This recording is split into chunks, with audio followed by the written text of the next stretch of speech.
দিনটি ছিল 26 মে। সেজেগুজে চলে গিয়েছিলাম আমার বান্ধবীর ফুটফুটে একটা মিষ্টি পরীর মতো মেয়ে হয়েছে তারই অন্নপ্রাশনে। আমি আর পার্থ মিলে প্রথমে চলে যাই। সোনুর তখনও আসতে অনেক দেরি।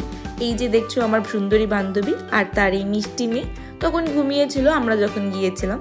এত গরম পড়েছিল তো গিয়েই প্রথমে আমি আর পার্থ মিলে আমপান্না নিয়ে নিই। তারপর দেখি আমাদের যে মেইন অতিথি সেও উঠে গেছে ঘুম থেকে। কি সুন্দর তার মুখের হাসিটা! বাচ্চাদের আমার বরাবরই খুব ভালো লাগে। কি সুন্দর দেখো, চুপটি করে আমার কোলেও চলে এলো, এক ফোঁটাও কাঁদিনি সেদিন। যাই হোক, এই গরমে এক প্রকার ঘেমে নিয়ে চলে গেলাম রাতের খাওয়ার দিকে। আর এই দেখো আমাদের এক খাদক্কর বন্ধু ঠিক খাওয়ার টাইমে চলে এসেছিল। খাবারগুলো খুবই ভালো ছিল। শেষে তো আমি আর পার্থ কে কটা আইসক্রিম খেতে পারবো তারই কম্পিটিশন চলছিল। খাওয়া দাওয়া শেষে সবাইকে বিদায় জানিয়ে তিনজনে চলে গেলাম বাড়ির উদ্দেশ্যে। তোমাদের যদি এই মিনি ব্লগটি ভালো লেগে থাকে তাহলে অবশ্যই লাইক, শেয়ার অ্যান্ড সাবস্ক্রাইব করে দিও। আর দেখা হবে নেক্সট ভিডিওতে। বাই।